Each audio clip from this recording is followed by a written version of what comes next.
함께 정성된 마음으로 저하게 맞춰 묵상 기도드리는 주일 오전 예배 하나님께 드리도록 하겠습니다.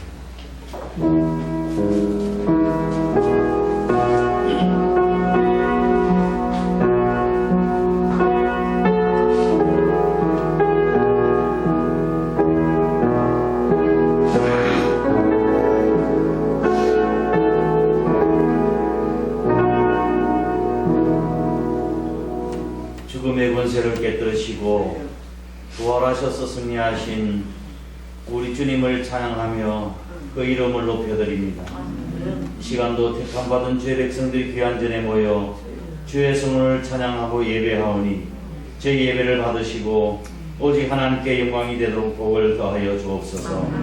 진리의 영이신 성령님께서 이 자리에 임재하셔서 제 마음과 생각과 우리 입술을 주장하시고 하나님 기뻐하시는 아름다운 예배를 드릴 수 있는 저희들 되게 도와주옵소서. 시종을 주께 의탁드렸고 예수님 걸어가신 이름으로 간절히 기도드리옵나이다. 아멘. 다 함께 일어나셔서 두 손 들고 찬양합니다. 하겠습니다.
장사님 사흘 만에 죽은 자 가운데서 다시 살아나시며 하늘의 보사 전능하신 하나님 우편에 앉아 계시다가 저희로서 사람자와 죽은 자를 심판하러 오시리라. 성령을 믿사오며 거룩한 공회와 성도와 서로 교통하는 것과 죄를 사하여 주시는 것과 몸이 다시 사는 것과 영원히 사는 것을 믿사옵나이다. 아멘. 함께 앉으셔서 165장 찬송드리겠습니다.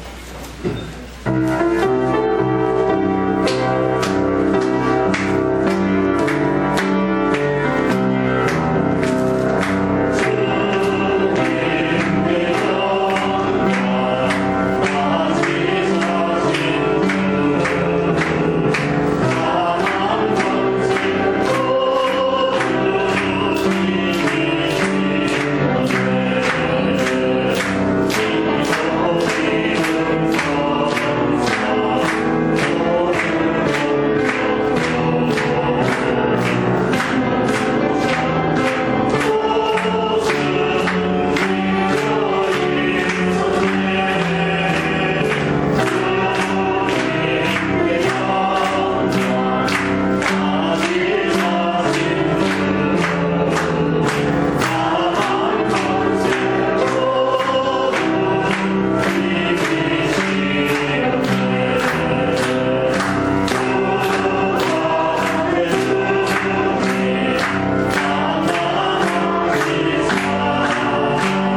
19절 23절입니다.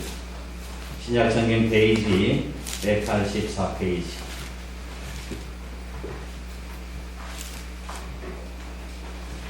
제가 봉독하겠습니다. 이날 곧 안식 후 첫날 저녁 때에 제자들이 유대인들을 두려워하여 모인 곳의 문들을 닫았더니 예수께서 오사 가운데 서서 이르시되 너희에게 평강이 있을지어다.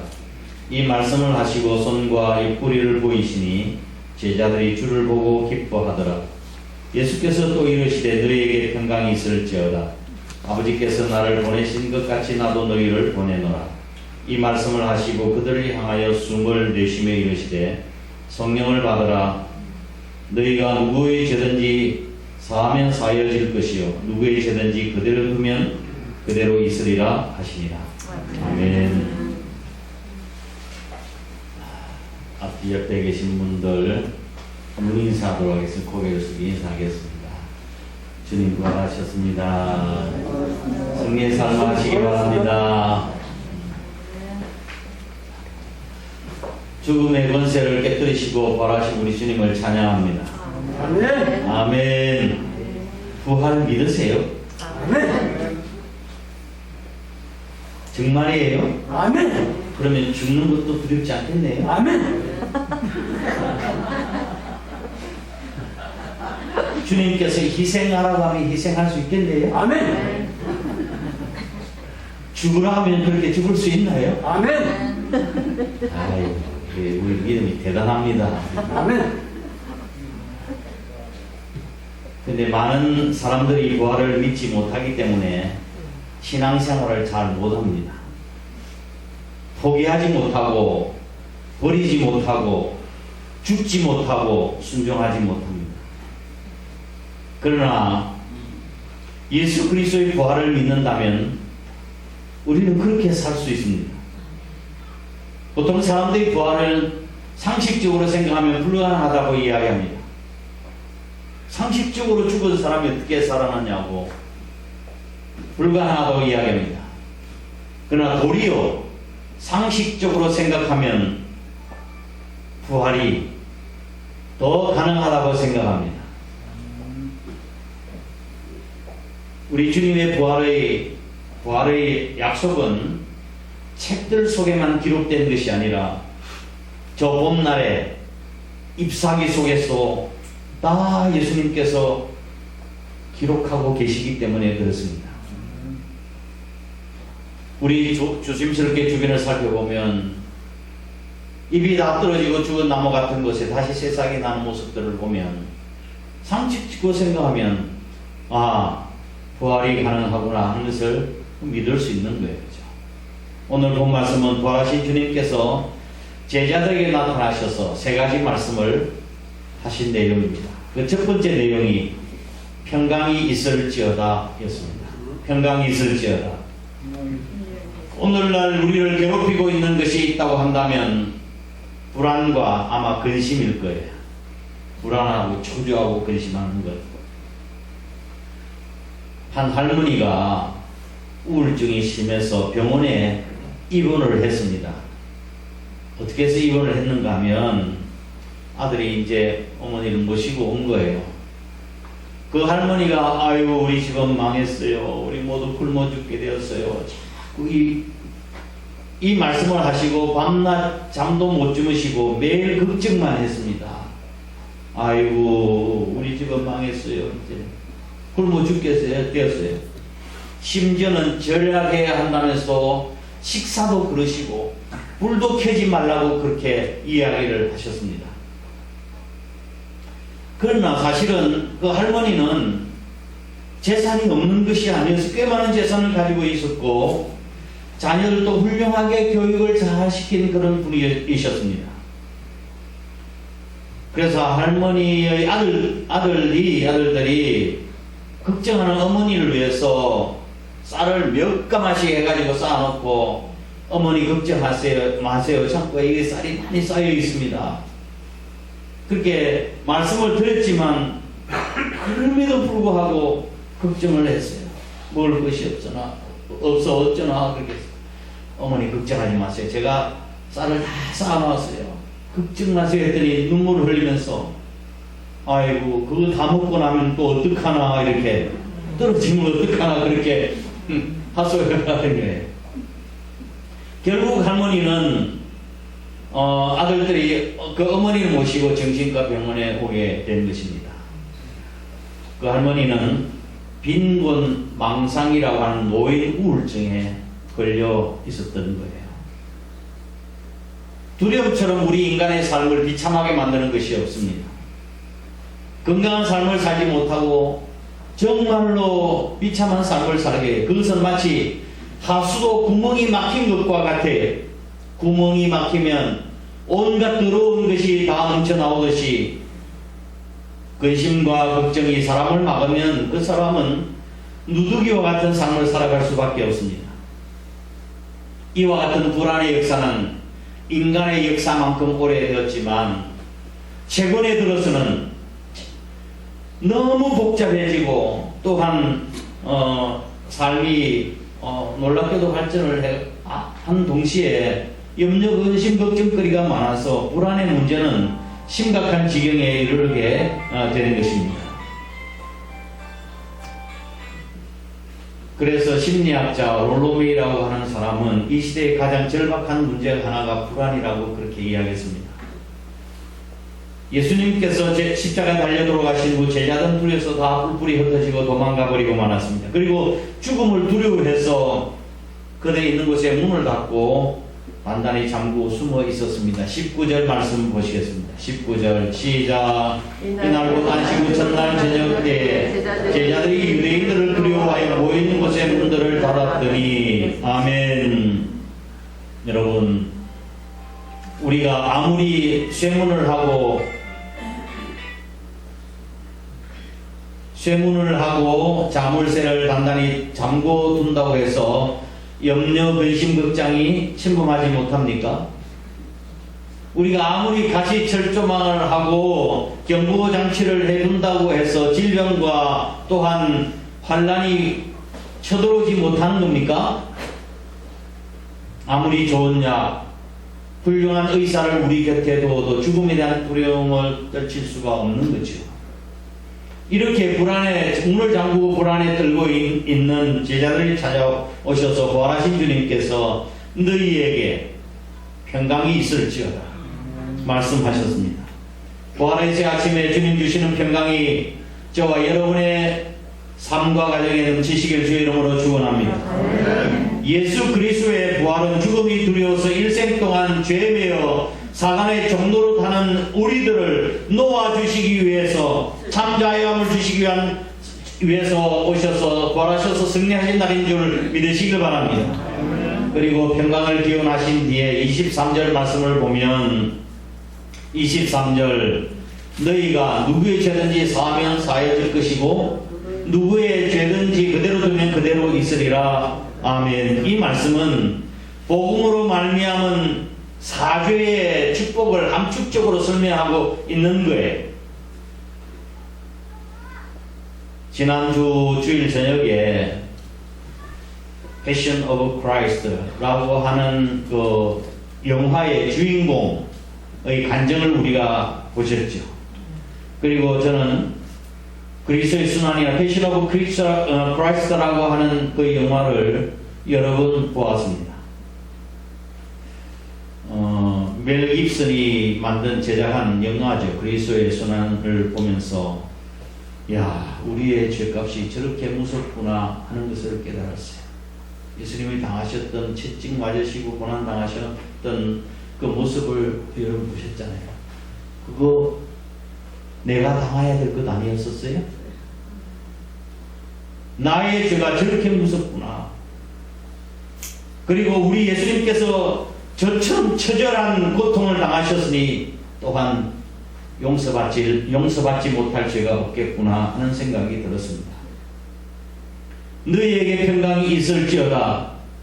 누구의 죄든지 사하면 사해질 것이고 누구의 죄든지 그대로 두면 그대로 있으리라. 이와 같은 선포는 그들의 두려움을 기쁨으로 바꾸어 놓았습니다.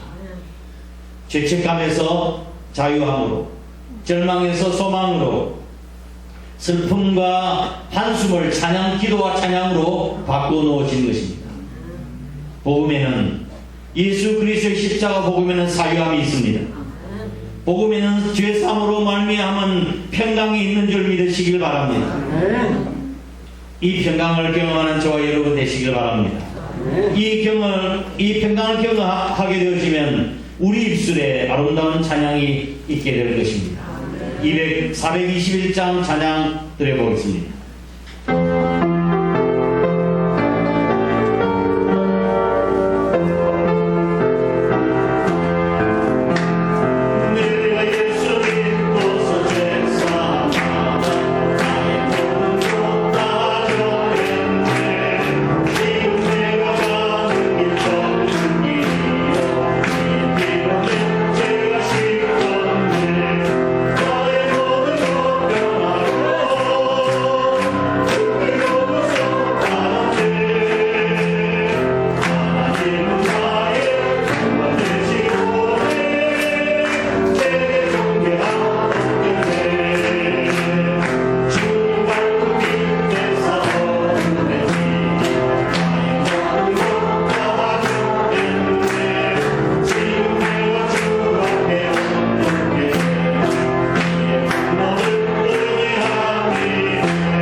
두려움과 불안에 떨고 있는 제자들에게 나타나셔서 너희에게 평강이 있을지어다.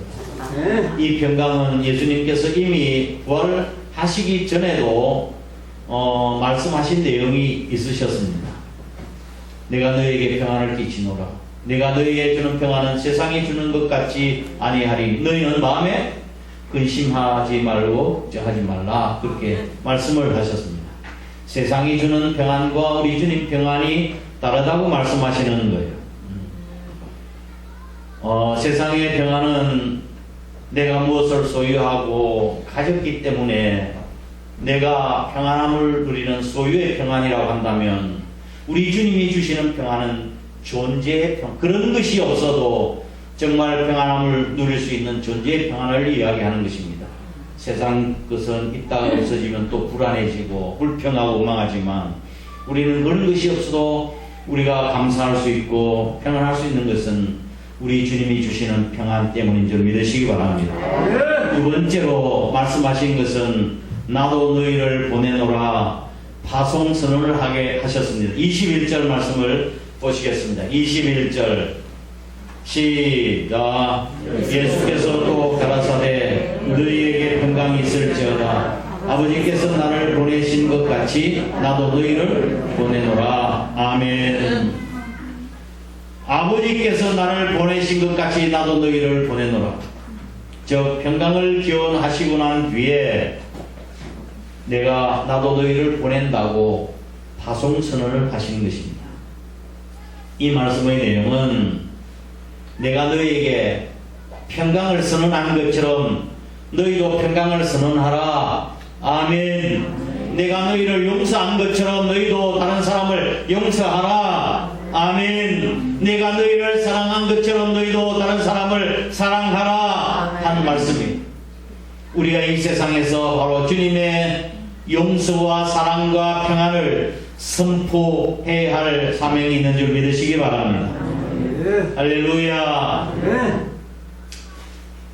예수님께서 실패한 제자들을 찾아오셔서 그 실패를 회복하게 하시고 사명을 주셔서 세상에 다시 보내시는 거예요. 보냄을 받은 자라고 하는 뜻이 아포스톨로스, 사도라고 하는 뜻입니다.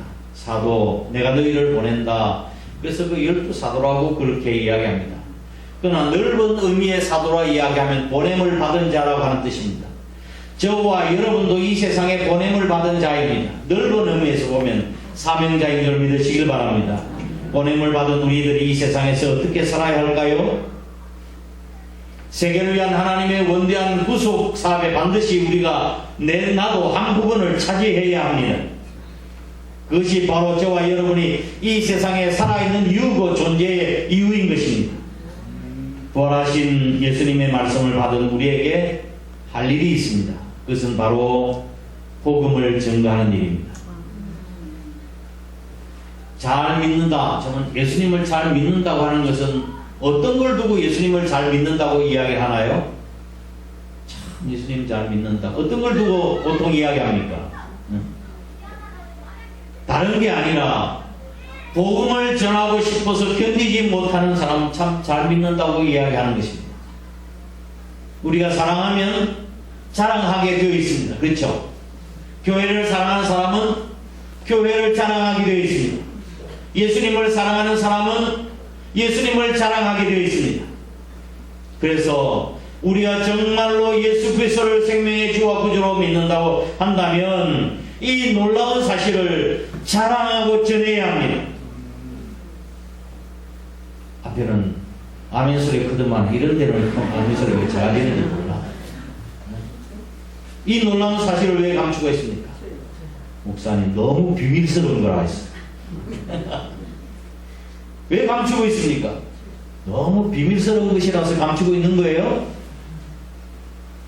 부활의 소식을 들은 모든 제자들은 가는 곳마다 생명을 걸고 예수님의 부활을 전했습니다.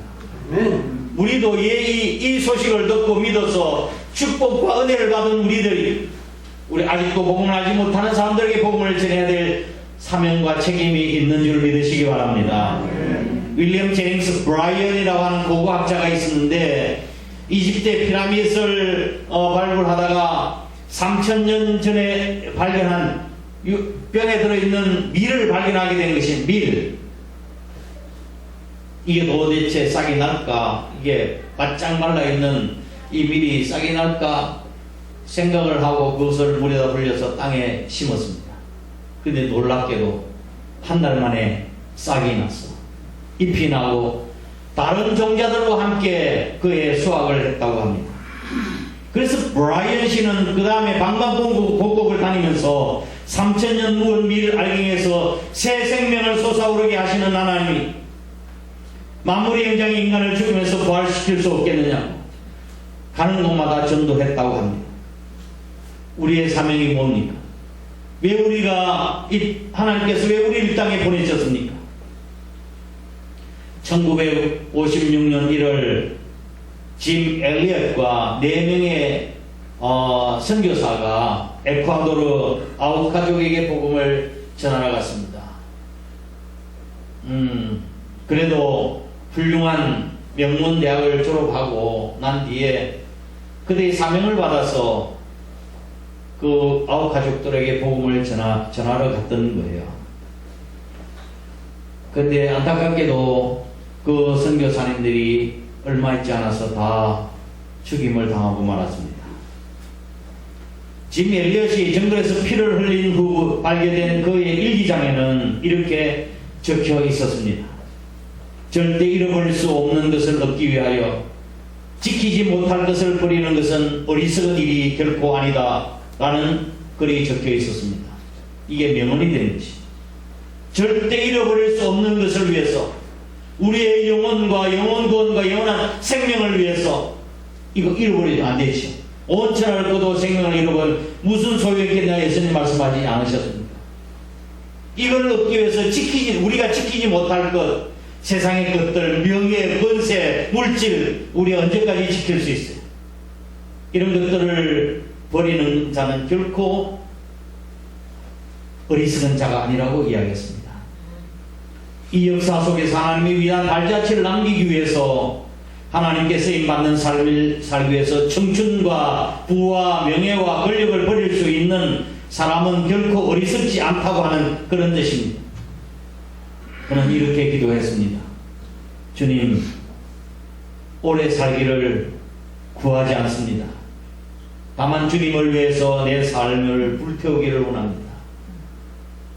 주님을 위해서 내 삶을 불태우기를 원합니다고 했습니다. 그는 사명이 뭔지를 아는 사람이었습니다. 우리의 사명은 이 세상에서 하나님의 발자국을 남기는 일입니다. 아멘. 주를 위해서 어떻게 사는가가 우리를 이 땅에서 보내신 하나님, 그 안에 하나님의 뜻과 사명이 들어 있는 것입니다. 세 번째, 성령을 받으라고 말씀하셨습니다. 22절 말씀 보시겠습니다. 22절 시작. 이 말씀을 하시고 그들을 향하사 숨을 내쉬며 이르시되 성령을 받으라. 아멘. 우리가 주님께서 말씀하신 구속사의 한 부분을 감당하기 위해서는 우리들 자신의 힘으로는 절대로 감당할 수가 없습니다. 성령님의 도우심과 능력을 힘입어야 주님께서 맡겨진 사명을 감당할 수 있는 법입니다. 뿐만 아니라 우리가 사명을 감당하려고 한다면 반드시 성령님께서 우리와 함께 해주시겠다고 약속하셨습니다. 이 약속의 말씀에 따라 전에는 제자들이 주님을 배반하고 주님께 맡긴 사명을 제대로 감당하지 못했지만 성령을 받으라고 말씀하시고 난 뒤에 오순절 성령 강림 이후에 그들은 주신 사명을 능력 있게 감당할 수가 있었고 복음을 위해서 그들의 삶을 불태울 수 있었던 것입니다. 스펄전 목사님이 어느 날 설교를 하는데 얼마나 설교가 힘든지 잘 말씀을 제대로 전하지 못했던 거예요. 뭐 말이 조리도 잘 맞지 않는 것 같고 너무 힘들고 그야말로 죽을 쓰고 말았습니다. 이런 경우에 설교자들은 얼마나 낙심이 되고 또 힘겨운지 모릅니다. 그날 너무 실망한 그 목사님은 집으로 돌아가서 무릎을 꿇고 주님 형편없는 저의 설교를 축복해 주옵소서라고 기도했습니다. 그리고 그 다음에는 내가 다음 주에는 정말 설교를 잘 해야 되겠다 생각을 하고 훌륭한 설교 준비를 하고 기도도 하고 정성을 들여서 준비를 했습니다. 그날 설교를 했는데 당신 자신도 설교를 감동받고 또 교인들도 은혜를 받다고 칭찬을 들었습니다. 그리고 이제 그 결과를 지켜봤는데 먼저 번에 자기가 생각했을 때 형편없는 설교를 했다고 해서 집으로 돌아와서 하나님 앞에 기도한 그 주일부터 41명이 결신자가 생겼고 그 다음 주일 자신이 생각해 설교를 잘했다고 생각하는 설교부터는 한 명의 결신자도 없었다고 그럽니다. 그러니 설교를 잘해서 결신자가 생기는 것이 아니라 성령님께서 역사하셔서 영혼을 구원하고 열매를 맺을 수 있게 하시는 것입니다. 이것은 하나님의 일이라고 하는 것은 인간의 힘으로 하는 것이 아니라 성령님께서 역사하신다는 사실을 보여주고 있습니다. 그러므로 오늘날 우리가 그리스도인의 삶, 하나님의 자녀로서의 사명을 감당하기 위해서는 성령님을 의지해야 합니다. 성령님을 의지하면 하나님께서 그걸 이루시고 감당하게 해 주실 줄 믿으시길 바랍니다. 말씀을 정리하면 부활하신 주님께서 제자들에게 모든 족속으로 제자를 삼으라고 명령을 하셨습니다. 이 사명을 완수케 하기 위해서 주님께서는 제자들을 배반했던 제자를 찾아와서 그 마음에 평강이 있을지어다 말씀을 하셨어요. 그 마음의 평안을 회복해 주셨어요. 그리고 난 뒤에 무엇보다도 성령의 충만함을 주셔서 온전한 사명을 감당하게 해 주셨습니다. 그것은 단순히 제자들에게만 국한되어지는 것이 아니라 오늘 우리에게도 주시려고 하는 평안이시요, 주시려고 하시는 사명이요, 주시려고 하시는 성령님이신 줄 믿으시기 바랍니다. 그래서 저와 여러분이 예수님께서 주시는 평강을 우리 마음속에 소유하고 사명을 회복하고 성령의 능력으로 복음을 전하는 저와 여러분 되어야 할 줄 믿습니다. 아멘. 부활신앙을 가진 우리들은 너희는 먼저 그의 나라와 의를 구하라고 하신 주님의 말씀에 따라서 살아계신 하나님의 능력과 은혜를 경험하면서 이 땅 위에 하나님 나라를 세워가는 것이 저와 여러분의 사명입니다. 우리 마음속에 푸른 나무를 가꾸게 되어지면 언젠가는 새들이 와서 노래할 것입니다. 마찬가지로 저와 여러분의 가슴 속에 부활의 소망을 심으면 어떤 상황 가운데서 절망하지 아니하고 우리가 하나님을 찬송하게 될 줄 믿으시길 바랍니다. 모질게 추웠던 겨울날을 기억하기보다는 따뜻한 봄날과 꽃피는 계절을 바라보셨으면 좋겠습니다. 절망적인 상황이라는 없습니다. 단지 우리가 절망할 뿐입니다. 부활신앙으로 죽음 같은 고통, 절망, 좌절을 극복해 나가시기 바랍니다. 여건을 탓하는 비겁한 신자가 되지 말고 소망을 가지고 밝은 날을 개척해 나가시길 주 이름으로 축원합니다.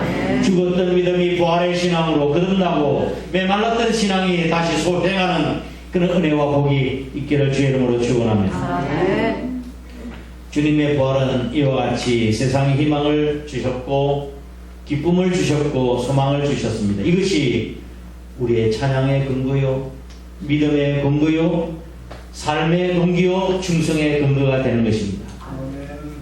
부활신앙을 가진 사람들을 많이 누릴 수 있는 확신과 축복이 있죠. 이와 같은 신앙으로 죽음 같은 고통스러운 현실도 극복해 나갈 수 있길 바랍니다. 제가 여러분에게 다시 한번 주님의 말씀을 선포합니다. 평강의 복을 누리시기 바랍니다. 당신은 사명적 존재임을 믿으시길 바랍니다. 성령의 능력을 받으시길 바랍니다. 이와 같은 것은 우리가 기도할 때 주어지고 엎드릴 때 주어지고 순종할 때 주어지고 사모하는 자에게 주어지는 줄 믿으시길 바랍니다. 다 함께 일어나셔서 찬양하겠습니다.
어쨌든 다시 한번 잠시 기도하도록 하겠습니다. 우리 부활하신 주님, 우리에게 평강 주시기를 원하시고 또 사명을 주시고 또 성령의 능력으로 하나님 나라를 세워가는 이 사명 감당하게 해달라고 주님 다시 오실 때 우리가 부끄럽지 않게 우리가 하나님을 위한 발자취를 남길 수 있는 자들 되게 해달라고 잠시 동성으로 기도하도록 하겠습니다. 고마우신 아버지 하나님, 주님의 크신 은혜와 사랑을 감사드립니다. 오늘도 거룩한 주일 저희 주님 앞에 나와 하나님을 찬양하며 예배할 수 있도록 인도해 주심을 감사합니다.